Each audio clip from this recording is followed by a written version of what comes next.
Hello everyone, welcome to my Vidya classes dear student. आज के इस लेक्चर में हम रिलेशंस एंड फंक्शंस चैप्टर को कंटिन्यू कर रहे हैं एक्सरसाइज 1.4 के 9th क्वेश्चन से। तो ध्यान रहे, आज का लेक्चर पढ़ने से पहले आप पीछे वाला लेक्चर जरूर स्टडी कर लें क्योंकि सारी बेसिक बातें वहां डिस्कस की गई है। राइट, तो आइए समझने की कोशिश करते हैं 9th का फर्स्ट पार्ट क्या कहता है। यहां पर हमारे पास दो function from real to real कुछ इस प्रकार से डिफाइंड है। एफ ऑफ एक्स इक्वल है एक्स प्लस वन के और जी एक्स इक्वल है साइन एक्स के। हमें यहां फाइंड आउट करना है फोग एंड गोफ। तो आइए समझने की कोशिश करते हैं। अब दोनों ही फंक्शन एक्स में है तो हम निकालेंगे सबसे पहले फोग एक्स। अब इसको लिखने का ढंग इस प्रकार से होता है एफ और यहां पर ये हो जाएगा जी एक्स। राइट, तो यहां पर एफ और जी एक्स हमारे पास क्या है साइन एक्स, तो इसकी जगह पे हम रखेंगे साइन एक्स। अब देखो एफ ऑफ एक्स इक्वल है एक्स प्लस वन के और एक्स की जगह पर अगर साइन एक्स होगा तो यहां पे क्या आ जाएगा साइन एक्स, तो इसका मतलब इसकी जो वैल्यू बन के आएगी वो sine x plus one. Right, तो ये बात आपके समझ में आनी चाहिए। अब हम निकालते हैं गोफ एक्स, तो लिखने का ढंग इस प्रकार से होगा जी और ये हो जाएगा एफ ऑफ एक्स जी। अब एफ ऑफ एक्स देखें तो हमारे पास क्या है एक्स प्लस वन। अब यहां पर x है तो यहां x है और इस x की जगह पर अगर x प्लस वन होगा तो यहां भी तो x की जगह पर x प्लस वन आ जाएगा, यानी इसकी जो वैल्यू बन के आएगी वो साइन x प्लस वन हो जाएगी। तो ये आपका इसका आंसर हो गया। राइट, चलिए इसका सेकंड पार्ट समझते हैं। आइए सेकंड पार्ट आइए इसका समझते हैं क्या कह रहे हैं। तो यहाँ पे हमारे पास दो फंक्शन है फ्रॉम रियल टू रियल कुछ इस प्रकार से डिफाइंड है, वही फोग एंड गोफ हमें फाइंड आउट करना है। तो आइए समझते हैं। तो सबसे पहले तो हम फोग x निकालेंगे। राइट, तो f ऑफ जी एक्स हो जाएगा ये f। अगर यहां पे देखें तो जी एक्स हमारे पास 2x प्लस 3 और यहां पर अगर x की जगह 2x प्लस 3 रखेंगे तो क्या बन के आएगा 2x प्लस 3 और ये हो जाएगा प्लस 1। तो हमारे पास फाइनल जो बन के आया वो ये बन के आया। राइट, आगे समझते हैं। अब निकालेंगे हम गोफ एक्स, तो g और यहां हो गया f ऑफ x जी और यहां पे देखें तो f ऑफ x क्या है हमारे पास x प्लस वन।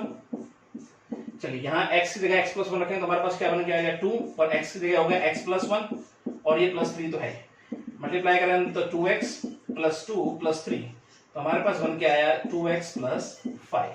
तो ये बात आपके समझ में आनी चाहिए, बिल्कुल सिंपल है। इसका थर्ड पार्ट पे आता है। ये थर्ड पार्ट देखते हैं इसका क्या कहता है। तो यहाँ पे हमारे पास दो फंक्शन है फ्रॉम रियल टू रियल कुछ इस प्रकार से डिफाइंड है। एफ ऑफ एक्स इक्वल है 10x जबकि x बिलोंग कर रहे हैं माइनस पाई बाई टू से पाई बाई टू के बीच में, और यहाँ जी एक्स इक्वल टू है root one minus x square और यहाँ पर x बिलोंग कर रहा है माइनस वन से वन तक। तो आइए समझने की कोशिश करते हैं। सबसे पहले तो निकालेंगे हम फोग एक्स। तो यहाँ देखेंगे तो हमारे पास बन गया f और ये हो गया g x f। G x अगर देखें तो हमारे पास है root one minus x square. अब यहां पर x की जगह पर हम रखने वाले हैं root one minus x square, तो हमारे पास क्या बन के आ जाएगा 10 और ये हो जाएगा x की जगह one minus x square. Right, तो ये बात सबके समझ में आई होगी। अब हम लिखते हैं गोफ एक्स, तो ये z और ये हो जाएगा f ऑफ x z और यहां पर f ऑफ x हमारे पास हो गया 10x और अब यहाँ x की जगह पर अगर 10x रखते हैं तो हमारे पास बन जाएगा root one minus 10 square x. तो बिल्कुल सिंपल क्वेश्चन है, समझने में कोई दिक्कत आपको नहीं होनी चाहिए। राइट, चलिए इसका अगला पार्ट समझते हैं। इसका फोर्थ पार्ट आइए समझते हैं क्या कर रहे हैं। फिर से हमारे पास दो function from real to real कुछ इस प्रकार से डिफाइंड है। एफ ऑफ एक्स इक्वल है रूट एक्स के और जी एक्स इक्वल है मोड एक्स, और हमें यहाँ पे फाइंड आउट करना है वही फोग एंड गोफ। तो आइए समझने की कोशिश करते हैं। सबसे पहले फोग एक्स। अब फोग एक्स निकालने का क्या मतलब है मैं फिर से रिपीट कर देता हूं। देखो, अगर मैं इस फोग के डोमेन की बात करूं तो वही डोमेन इसका होगा जो जी का डोमेन है, और यहां पर जी के डोमेन में क्या है x, इसलिए सबसे पहले हम निकालेंगे फोग x। राइट, तो लिखने का किस प्रकार से होगा f और ये हो जाएगा यहां पर gx। f प्लस gx हमारे पास क्या है मोड x, तो यहां पर जो वैल्यू बन के आएगी वो x और ये मोड x और इसके ऊपर क्या हो गया रूट। बात समझ में आई। चलिए अब हम निकालते हैं गोफ x। राइट, अब गोफ x निकालने का मतलब अगर यहाँ पे हम बात करें गोफ के डोमेन की तो वही डोमेन इसका होगा जो इस f का डोमेन है, और f के डोमेन में क्या है यहाँ x, इसलिए हम निकालेंगे गोफ x। तो z और इसे हम लिखेंगे f of x z। f of x देखें तो हमारे पास क्या है यहाँ पर रूट x, तो यहाँ पर x की जगह रूट x होगा तो हमारे पास क्या आ जाएगा यहाँ पर देखेंगे तो रूट एक्स और ये हो गया ये मोड के अंदर। तो ये बात समझ में आपको आनी चाहिए, राइट। चलिए इसका अगला पार्ट देखते हैं। फिफ्थ पार्ट आइए समझते हैं इसका क्या कहता है। तो यहाँ पे हमारे पास दो फंक्शन है, देखें तो एक मॉडुलस फंक्शन है, दूसरा ग्रेटेस्ट इंटीजर फंक्शन है यहाँ पर। तो आइए समझने की कोशिश करते हैं। सबसे पहले तो निकालेंगे हम फोग एक्स, राइट, एफ, और ये हो गया जी एक्स। जी एक्स अगर देखेंगे यहाँ पर तो ये ग्रेटेस्ट इंटीजर फंक्शन, राइट, तो इसकी जो वैल्यू बन के आएगी एक्स और ये हो जाएगा मोड के अंदर, राइट। तो ये बात समझ में आई होगी। अब हम निकालेंगे गोफ एक्स, जी, ये हो जाएगा हम f of x, g. F of x देखें तो ये हमारे पास मोड एक्स, राइट, और यहाँ पे रखेंगे तो वैल्यू हमारे पास बन के आएगी एक्स मोड के अंदर और ये हो गया हमारे पास, राइट। तो ये बात आपके समझ में आएगी, बिल्कुल सिंपल है। चलिए इसका अगला पार्ट देखते हैं। नाइन्थ का सेवंथ पार्ट आइए समझते हैं क्या कह रहा है। सिक्स पार्ट बिल्कुल सिंपल है, आप खुद कर सकते हैं, डायरेक्ट हम सेवंथ पार्ट करा रहे हैं। तो यहाँ पर भी हमारे पास दो फंक्शन है, फ्रॉम रियल टू रियल, कुछ इस प्रकार से डिफाइन है, और यहाँ में फाइंड आउट करना है फोग एंड गोफ। तो आइए समझते हैं। सबसे पहले फोग एक्स निकालेंगे, लिखने का ढंग ये हो जाएगा हमारे पास जी एक्स एफ। जी एक्स देखें तो हमारे पास हो गया 1 - 1 अपॉन 1 माइनस एक्स। चलिए इसको थोड़ा सोल्व कर लेते हैं। एफ और यहाँ पे एलसीएम लेंगे तो हमारे पास हो जाएगा 1 minus x minus 1 upon 1 minus x. थोड़ा सोल्व करते हैं। एफ ऊपर हमारे पास बच गया माइनस एक्स, नीचे हमारे पास 1 माइनस एक्स, राइट। चलिए आगे समझते हैं। अब यहाँ पर x की जगह ये वैल्यू रखेंगे तो हमारे पास क्या बन के आएगा minus x upon 1 minus x, इसका स्क्वायर और गया +2। थोड़ा और सोल्व करें तो इसे लिख देंगे हम x square upon 1 minus x, सारे का स्क्वायर +2। अब यहाँ पर एलसीएम लेके आप सोल्व कर सकते हो, राइट। चलिए आगे समझते हैं। यहाँ पर गोफ एक्स, जी, और ये हो जाएगा एफ ऑफ एक्स। यहाँ देखेंगे तो एफ ऑफ एक्स हमारे पास हो गया एक्स स्क्वायर +2, राइट। अब यहाँ पर x की जगह पर एक्स स्क्वायर +2 रखेंगे तो क्या बन के आएगा, चेक करते हैं। 1 - 1 अपॉन 1 माइनस, x की जगह रखा एक्स स्क्वायर, मैं डायरेक्ट ब्रैकेट खोल रहा हूँ तो ये माइनस का 2 हो जाएगा, राइट। 1 - 1 अपॉन, और इसको सोल्व करेंगे तो हमारे पास हो जाएगा माइनस एक्स स्क्वायर -1। थोड़ा और सोल्व करें, माइनस यहाँ से निकालेंगे तो 1 + 1 अपॉन, और ये हमारे पास हो जाएगा एक्स स्क्वायर +1। एलसीएम लेते हैं तो हमारे पास हो जाएगा ऊपर एक्स स्क्वायर +2 और नीचे हमारे पास हो जाएगा एक्स स्क्वायर +1। तो ये इनकी वैल्यू बन गई है, आपको समझ में आना चाहिए, राइट। तो 9th क्वेश्चन आपका कंप्लीट है। अब हम चलते हैं 10th क्वेश्चन पे। 10th नंबर आइए समझते हैं क्या कह रहे हैं। ध्यान से अगर देखें तो ये हमारे पास एक फंक्शन f जो कि ग्रेटेस्ट इंटीजर फंक्शन है, दूसरा g जो कि मॉडुलस फंक्शन है, और हमें इसकी वैल्यू फाइंड आउट करनी है। तो आइए समझने की कोशिश करेंगे। इसका मतलब f ऑफ x जो है वो हमारे पास ग्रेटेस्ट इंटीजर फंक्शन, राइट, और यहाँ पे gx की अगर हम बात करें तो वो हमारे पास मॉडुलस फंक्शन, राइट। इसकी वैल्यू हमसे पूछ रहा है, तो आइए फाइंड आउट कर देते हैं। यानी 4/5/2 माइनस गोफ -5/2 की वैल्यू वो हमसे पूछ रहा है। तो लिखने का इस प्रकार से होगा, सो लिखेंगे f as it is g 5/2, यहां देखेंगे तो minus g as it is f, ये हो जाएगा -5/2।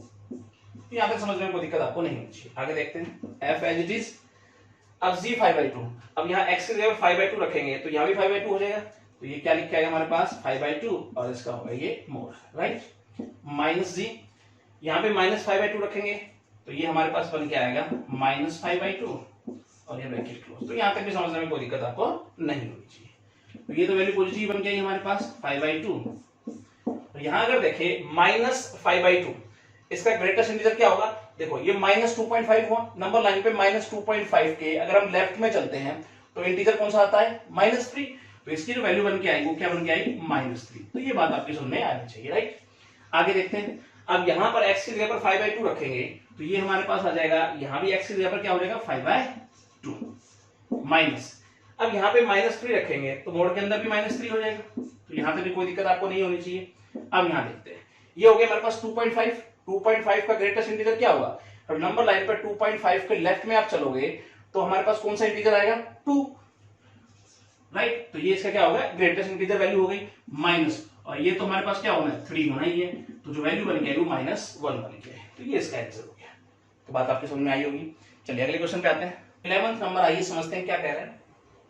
ध्यान से अगर देखें तो हमारे पास एक function f from real to real identity function है, और यहाँ पे हमें वैल्यू फाइंड आउट करनी है f डॉट f, और फोर्थ की वैल्यू यहाँ फाइंड आउट करनी है। सबसे पहले आइडेंटिटी फंक्शन को समझने की कोशिश करते हैं। f of x equal x, low x की जगह पर कोई भी वैल्यू आप पुट कर लो, फंक्शन की वैल्यू वही बन के आएगी। अब 1 पुट करोगे तो फंक्शन की वैल्यू 1 बन के आ रही है, 2 पुट करोगे तो वैल्यू 2 बन के आ रही है, राइट। तो सबसे पहले यहां पर हम फाइंड आउट करने वाले हैं f डॉट f x की वैल्यू, राइट। देखो इसका मतलब किस प्रकार से लिखेंगे, f of x multiple f of x। यहां पर देखें तो f ऑफ x x और यहां पर भी x, तो हमारे पास क्या बन गया है, x स्क्वायर बन गया इसकी वैल्यू। सेकंड समझे, तो हम निकालने वाले हैं यहां 4 ऑफ x, लिखेंगे f, तो ये हो जाएगा f ऑफ x, और यहां पर f as it is, f of x देखें तो हमारे पास x, राइट, और fx हमारे पास क्या है, x, ये इसकी वैल्यू बन के आई, राइट। आपके समझ में आना चाहिए। अगले क्वेश्चन पे आते हैं, 12th नंबर, आइए समझते हैं क्या कह रहा है। ध्यान से अगर देखें, ये कह रहा है कि दो फंक्शन f एंड g कुछ इस प्रकार से कंसीडर किए गए हैं कि गोफ डिफाइन है और 1 1 है। Are f and g both necessary 1 1, ये कह रहा है कि गोफ 1 1 है, उसके लिए f एंड g दोनों का 1 1 होना जरूरी है, ये यहां पर हमें चेक करना है। सेकंड क्या कह रहा है कि are f and g both necessary onto if g o f is onto, यदि गोफ ऑन टू है तो कह रहा है कि f एंड g दोनों का ऑन टू होना जरूरी है, ये भी हमें चेक करना है। तो आइए समझने की कोशिश करते हैं बारी बारी से, एक ही क्वेश्चन में 2 क्वेश्चन हमसे पूछ रहा है वो। तो सबसे पहले तो एरो डायग्राम से समझने की कोशिश करेंगे, फिर किस प्रोसेस से लिखते हुए चलना है वो हम समझने की कोशिश करेंगे, ठीक है। तो इसके लिए हम 3 सेट लेट कर लेते हैं, ए बी सी। तो ये हमारे पास हो गया a, ये हो गया b और ये हो गया c। From a to b function f, from b to c हमारे पास फंक्शन g। कुछ इस तरह से एलिमेंट हम इसमें रखेंगे, इसमें हमने ये लेट किया एलिमेंट, इसमें हमने 4 5 6 7, इसमें हमने रखे 8 9 10, कोई भी एलिमेंट आप रख सकते हो, राइट। अब ये फंक्शन कुछ इस प्रकार से डिफाइन है कि 1 की इमेज 4 है, 2 की इमेज 5 है, 3 की इमेज 6 है। ये फंक्शन कुछ इस प्रकार से डिफाइंड है, 4 की इमेज की बात करें तो 8, 5 की इमेज 9 और 6 और 7 की जो है वो सेम इमेज है 10, दोनों की, ठीक है। अब किस प्रोसेस से हमें लिखते हुए चलना है वो यहां समझने की हम कोशिश करते हैं। पहले इसका फर्स्ट पार्ट समझते हैं। तो लेट किया हमने फंक्शन f जो है from a to b, a और b में जो एलिमेंट है मैं डायरेक्ट लिख रहा हूं, तो a में हमारे पास ये एलिमेंट, और अगर हम बात करें b की तो उसमें 4 5 6 7। इसी प्रकार से function g from b to c, b में एलिमेंट 4 5 6 7, और बात करें c की तो उसमें है 8 9 10, राइट। तो यहां तक लिखने में कोई दिक्कत आपको नहीं होनी चाहिए। सबसे पहले तो समझते हैं गोफ को। हम बात करें गोफ के डोमेन की, तो गोफ का डोमेन क्या होगा, जो f का डोमेन है। f का डोमेन के अंदर एलिमेंट क्या है, 1 2 3। तो सबसे पहले तो गोफ के लिए हम निकालेंगे गोफ 1, गोफ 2, गोफ 3। अब इनकी वैल्यू किस प्रकार से निकालते हैं, g एज इट इज, और ये हमारे पास किस प्रकार से लिखेंगे, f ऑफ 1। अब यहां पर f ऑफ 1 की वैल्यू क्या है, देखो 1 की इमेज 4, तो f ऑफ 1 की वैल्यू क्या आ रही है 4, तो ये हो गया g4। अगर हम g4 की बात करें तो 4 की इमेज 8, तो इसकी वैल्यू क्या बन के आएगी 8। तो यहां तक समझने में कोई दिक्कत नहीं होनी चाहिए। आगे देखते हैं, g as it is f of 2, f of 2 देखें तो हमारे पास 5 बन जाएगा, और g5 की वैल्यू 9। इसी प्रकार से यहां देखें तो ये हो गया f ऑफ 3, f ऑफ 3 की वैल्यू हमारे पास आ रही है 6, यानी हो गया g6, और g6 की वैल्यू 10, राइट। तो गोफ हमारे पास क्या बन के आया, देखो 1 की इमेज 8, 2 की इमेज 9, और देखें तो 3 की इमेज क्या है 10। तो यहां तक समझने में कोई दिक्कत नहीं होनी चाहिए। अब कह रहा है कि गोफ जो है वो 1 1 है, तो 1 1 होने की कंडीशन क्या होती है, every element of domain has unique image. तो देखो अगर हम गोफ के डोमेन की बात करें तो क्या डोमेन है इसका, जो f का डोमेन है, f का डोमेन के अंदर एलिमेंट 1 2 3 चेक करते हैं जी। देखो 1 की अपने आप में एक यूनिक इमेज है 8, 2 की अपने आप में यूनिक इमेज है, और 3 की अपने आप में यूनिक इमेज है, राइट। देखो यहाँ पर 1 की यूनिक इमेज, 2 की यूनिक इमेज, 3 की यूनिक इमेज, तो गोफ 1 1 है। तो गोफ के 1 1 होने के लिए क्या जरूरी है कि एफ और जी दोनों ही फंक्शन 1 1 हो। यहां पे समझने की कोशिश करते हैं, फिगर्स देखो। अब 1 1 होने की कंडीशन हमें पता है, पहले तो फंक्शन एफ को देखते हैं। देखो 1 की अपने आप में एक यूनिक इमेज, 2 की अपने आप में यूनिक इमेज, 3 की अपने आप में यूनिक इमेज। फंक्शन एफ 1 1 है, 1 1 होने की कंडीशन फुलफिल हो रही है यहां पर। अब जी को देखते हैं, 4 की अपने आप में यूनिक इमेज, 5 की अपने आप में यूनिक इमेज, लेकिन यहां पर हम देख पा रहे हैं 6 और 7 की सेम इमेज है यहां पर, तो यहां पर 1 1 होने की कंडीशन फुलफिल नहीं हो रही। इसका मतलब जी यहां पर 1 1 नहीं है, तो हम कह सकते हैं गोफ 1 1 है, तो उसके लिए जरूरी नहीं है कि एफ और जी दोनों 1 1 फंक्शन हो, राइट। तो लिखने का ढंग किस प्रकार से होगा, hence if g o f is 1 1 then F and G both are not necessarily 1 तो ये बात आपकी समझ में आई होगी, राइट। चलिए इसमें जो सेकंड क्वेश्चन पूछा गया है यहां समझने की हम कोशिश करते हैं। If g o f is on to, ठीक है, अब ऑन टू होने की कंडीशन क्या होती है, every element of codomain has at least 1 pre image, right. हम बात करें गोफ के कोडोमेन की, तो गोफ का कोडोमेन क्या होगा, जो जी का कोडोमेन है, और जी का कोडोमेन में कौन सा एलिमेंट है, 8 9 10। तो चेक करते देखो, 8 की अपने आप में देखे तो एक प्री इमेज है, 9 की भी प्री इमेज है अपने आप में, 10 की भी प्री इमेज है। तो यहां पर हम देख पा रहे हैं, देखो 8 की प्री इमेज, 9 की प्री इमेज, 10 की प्री इमेज, गोफ ऑन टू है। तो गोफ के ऑन टू होने के लिए क्या जरूरी है कि एफ और जी दोनों ही फंक्शन ऑन टू हो। तो यहां समझते हैं, पहले फंक्शन जी को अगर देखें तो 8 की एक प्री इमेज है, 9 की अपने आप में प्री इमेज है, 10 की यहां पर 2 प्री इमेजेस है, चलेगा, ऑन टू होने की कंडीशन फुलफिल हो रही है। यहां पर देखें फंक्शन एफ में, तो 4 के अपने आप में एक प्री इमेज, 5 की प्री इमेज, 6 के अपने आप एक प्री इमेज, 7 की यहां कोई प्री इमेज नहीं है। मतलब f जो फंक्शन f है वो यहां पर ऑन टू होने की कंडीशन फुलफिल नहीं कर पा रहा है। तो इसका मतलब गोफ अगर ऑन टू है तो उसके लिए जरूरी नहीं है कि f और g दोनों ही ऑन टू हो। तो लिखेंगे hence if g o f is onto then f and g both are not necessarily on to। तो ये बात आपकी समझ में आनी चाहिए। एक दो प्रैक्टिस करेंगे, कहीं कोई दिक्कत आपको नहीं होगी, बिल्कुल सिंपल है। चलिए अगले क्वेश्चन पे आते हैं। 13 नंबर, आइए समझते हैं क्या कह रहा है। तो यहाँ पे हमारे पास दो फंक्शन है, a function f from real to real कुछ इस प्रकार से गिवन है, एफ ऑफ एक्स इक्वल है एक्स प्लस 3/2 के। दूसरा g from real to real, ये कुछ इस प्रकार से हमें गिवन है। यहाँ पे फाइंड आउट करना है फोग, गोफ और एफ इनवर्स इक्वल है जी के, ये भी कहीं ना कहीं हमें देखना है। तो आइए समझने की कोशिश करते हैं बारी बारी से। तो सबसे पहले हम निकालेंगे फोग एक्स। अब ये फोग एक्स निकालने का क्या मतलब है, ये एक्स यहां पर हम रखते हैं, इसका क्या मतलब है फिर से रिपीट कर देता हूं। वैसे इंट्रोडक्शन में बेसिक बातें हमने सब डिस्कस की हुई है, राइट। तो फोग एक्स निकालने का क्या मतलब समझिए। अब फोग के अगर मैं डोमेन की बात करूं तो इसका डोमेन क्या है, जो जी का डोमेन है, राइट।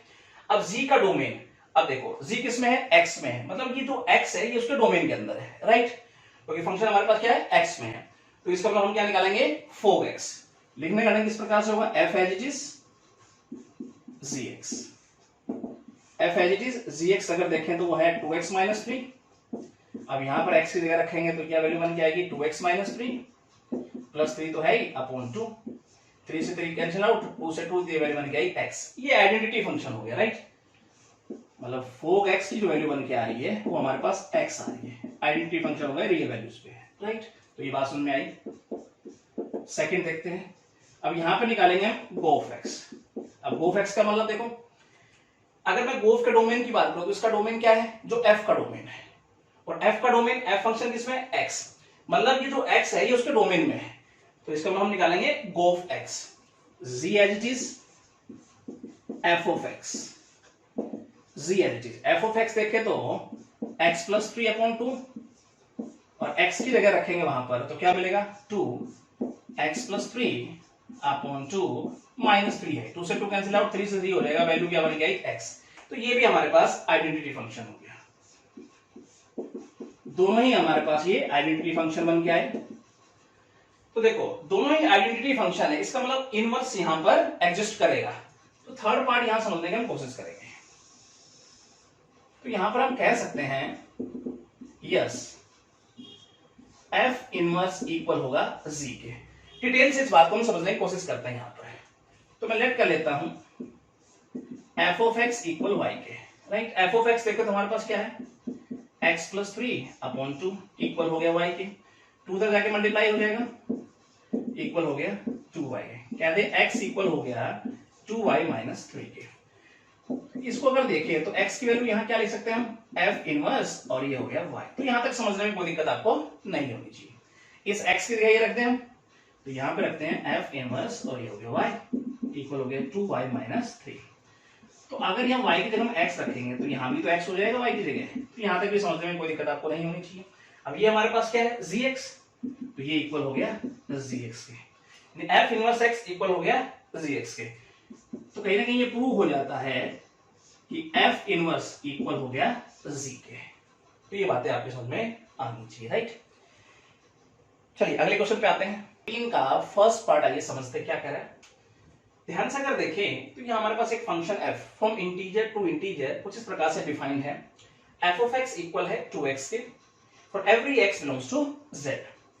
और यहां पर फंक्शन g हमें फाइंड आउट करना है फ्रॉम इंटीजर टू इंटीजर, जबकि कह रहा है कि गोफ जो है वो आइडेंटिटी फंक्शन है। तो आइए समझते हैं। तो गोफ आइडेंटिटी फंक्शन, इसका मतलब है गोफ x। अब गोफ x का मतलब आप समझ गए होंगे। अगर हम गोफ के डोमेन की बात करें तो f का जो डोमेन है वो इसका डोमेन है और f फंक्शन किसमें है x में। तो इसका मतलब हम गोफ x आइडेंटिटी फंक्शन है, तो गोफ x इक्वल हुआ किसके x के, राइट। ये बात आपकी समझ में आई। तो इसको किस प्रकार से लिखेंगे g as it is f of x equal हो गया x के। अब थोड़ा सा यहां समझने की हम कोशिश करते हैं। तो f ऑफ x इक्वल होता है किसके y के। f ऑफ x देखें तो 2x इक्वल y के, तो x की वैल्यू क्या बन के आई y बाय 2। तो यहां तक समझने में कोई दिक्कत नहीं होनी चाहिए। अब यहां पर देखें तो f ऑफ x क्या है इक्वल y के, तो यहां पर y लिख देते हैं और x की वैल्यू क्या है y बाय 2। तो gy इक्वल हो गया y बाय 2 के। तो यहां से अगर देखें तो gx इक्वल हो गया x बाय 2 के। तो यही हमें फाइंड आउट करना था for every x belongs to z, यही वो हमसे पूछ रहा था, राइट। तो ये आपका कंप्लीट हो गया। इसका सेकंड पार्ट भी समझ लेते हैं। सेकंड पार्ट आइए समझते हैं इसका, बिल्कुल पहले वाले क्वेश्चन की तरह है, फटाफट से देखते हैं। तो गोफ आइडेंटिटी फंक्शन है, मतलब गोफ x इक्वल हम रखेंगे किसके x के, राइट। तो लिखेंगे किस प्रकार से g f of x equal है x के। तो यहां पर अगर देखें f ऑफ x इक्वल किसके y के होता है। f of x x plus 1 equal हो गया y के, x की वैल्यू y माइनस 1, राइट। तो यहां पर f ऑफ x की जगह हम y रखें और x की जगह बन के आया y माइनस 1। इस प्रकार से हम कह देंगे अगर हम y की जगह x रखते तो ये हो गया x माइनस 1। यही फंक्शन हमसे वो पूछ रहा था gx की वैल्यू, राइट। 15 नंबर क्वेश्चन समझते हैं। 15 नंबर आइए समझते हैं क्या कह रहे हैं। ध्यान से अगर देखें तो यहाँ पर एक function f from integer to integer कुछ इस प्रकार से डिफाइंड है। f ऑफ n इक्वल है 3n के for all n belongs to z। दूसरा g from integer to integer इस प्रकार से डिफाइंड है। ये भी gn इक्वल n बाय 3 के होगा if n is multiple of 3, जब n 3 का मल्टीपल होगा। gn इक्वल टू 0 के होगा if n is not multiple of 3, ठीक है, for all n belongs to z। तो यहां पर हमें शो करना है कि गोफ जो है वो आइडेंटिटी फंक्शन है और फोक आइडेंटिटी फंक्शन नहीं है, ये हमें शो करना है। तो आइए बारी बारी से समझते हैं। तो सबसे पहले हम यहां पर शो करने वाले हैं कि गोफ आइडेंटिटी फंक्शन है। तो वैल्यू निकालने वाले हैं गोफ n की। अब गोफ n की वैल्यू का मतलब समझ गए होंगे। गोफ के डोमेन की बात करें तो जो f का डोमेन है और f का डोमेन n, राइट। तो हम वैल्यू किसकी निकाल रहे हैं गोफ n की। तो g as it is f of n। So g as it is. अब f ऑफ n देखें तो हमारे पास क्या है 3n। अब देखो अब n 3 का मल्टीपल है, 3 का मल्टीपल है तो gn की वैल्यू किसके बराबर रखेंगे n बाय 3 के। तो अब यहाँ n की जगह पर 3n होगा तो यहाँ भी तो n की जगह 3n होगा, तो इसकी वैल्यू बन के आएगी 3n अपॉन 3। तो फाइनल वैल्यू n के इक्वल हो गया। तो गोफ n इक्वल ऑफ किसके, एन के, मतलब ये आइडेंटिटी फंक्शन है, यहां पर ये शो हो जाता है for all n belongs to z. तो इस प्रकार से हम कह देंगे गोफ जो है वो आइडेंटिटी फंक्शन है, राइट। तो ये बात समझ में आई, आगे समझते हैं। अब यहां पर हम शो करने वाले हैं कि फोक आइडेंटिटी फंक्शन नहीं है। तो फोक एन निकालेंगे हम, तो इसे लिखेंगे हम Gn।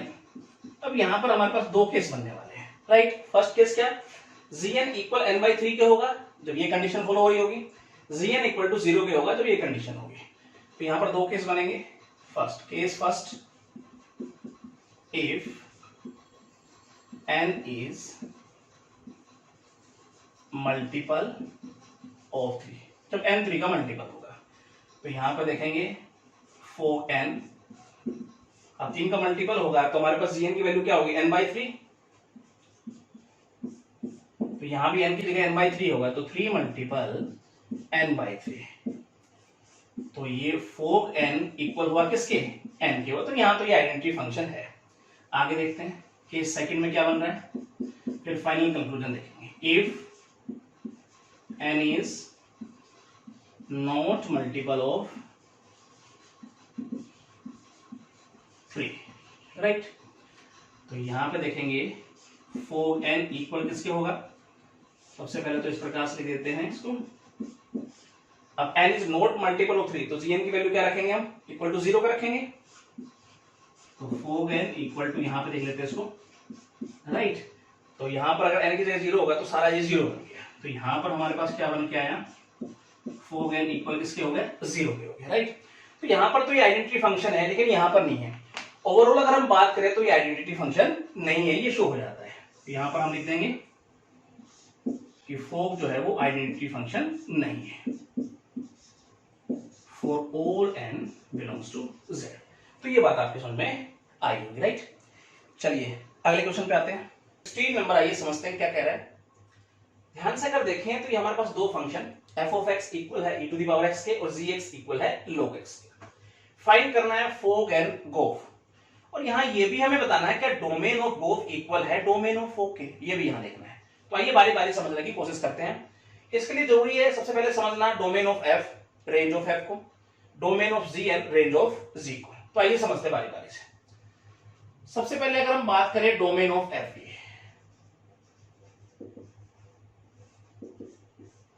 तो डोमेन ऑफ f की अगर हम बात करें तो x की जगह पर कोई भी वैल्यू रख सकते हो प्लस माइनस में आप। तो इसका मतलब ऑल रियल वैल्यू जिसके डोमेन में होंगी, राइट। हम बात करें रेंज ऑफ f की, इसकी रेंज कहां से कहां तक देखो। अब एग्जांपल के थ्रू मैं बात को समझाने की कोशिश करता हूं, ध्यान समझना। अगर आप वैल्यू नेगेटिव में रखते हो x की जगह पर, आपने रखा -3, तो e⁻³ हम लिख सकते हैं 1/e⁻3, यानी वैल्यू आ रही है पॉजिटिव। अगर आप वैल्यू 0 भी रखते हो तो e⁻0 वैल्यू क्या हो रही है, 1।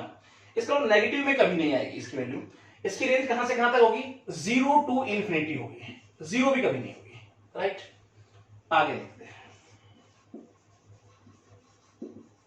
डोमेन ऑफ g की अगर हम बात करें तो x की वैल्यू यहां पर क्या है, ग्रेटर देन 0 में लेनी है। तो इसका मतलब 0 टू इंफिनिटी इसकी रेंज में, open bracket, right. Range of g की बात करें तो 0 से इंफिनिटी के बीच में आप कोई भी वैल्यू यहां रखोगे तो जिसकी जो रेंज बन के आएगी वो ऑल रियल वैल्यूज आएंगी। कैसे, देखो समझो। अगर आप 0 भी रखते हो तो log 0 होते हैं -∞, ठीक है। अगर आप 1 भी रखते हो यहां पर तो log 1 की वैल्यू होती है 0, यानी 0 से 1 तक x की जगह पर आप 0 से 1 के बीच में कोई भी वैल्यू रखोगे तो इसकी जो वैल्यू बन के आएगी वो नेगेटिव में आएगी, और 1 से ऊपर जैसे वैल्यू रखोगे तो वैल्यू क्या हो जाएगी, पॉजिटिव में हो जाएगी। तो इसका मतलब 0 से इंफिनिटी में आप वैल्यू यहां रखोगे तो इसकी जो रेंज बन के आएगी वो -∞ टू इंफिनिटी आएगी, मतलब ऑल रियल वैल्यूज होगी इसकी रेंज। तो ये बात आपके समझ में आनी चाहिए। तो ये हो गया। अब देख लेते हैं फोक एंड गोफ को। तो यहां निकालेंगे हम सबसे पहले f o g x, f as it is gx। अब gx अगर देखें तो हमारे पास है log x। अब यहां x की जगह पर log x रखेंगे तो e⁻log x, ये हो गया हमारे पास x। तो फोक x हमारे पास जो बन गया है वो x, यानी आइडेंटिटी फंक्शन हो गया ये, राइट। सेकंड समझते हैं g o f x, g as it is f of x देखें तो हमारे पास e to the power x। अब यहां पर x की जगह e to the power x रखेंगे तो log x की जगह पर e to the power x, log n to the power n, power आगे आ जाएगी। log e क्या होता है 1, यानी ओवरऑल जो कैंसिल बन के आएगा वो x आ गया हमारे पास। तो गो ऑफ x इक्वल हो गया किसके, x की। ये भी आइडेंटिटी फंक्शन हो गया। तो यहां तक बात आपके समझ में आनी चाहिए। अब हम लिख देते हैं डोमेन ऑफ गोफ इक्वल है कि नहीं डोमेन ऑफ फोक, ये हम चेक कर लेते हैं यहां पर। थर्ड सवाल जो उसने पूछा है, तो यहां पर बात करें हम डोमेन ऑफ गोफ, और यहां अगर देखेंगे हम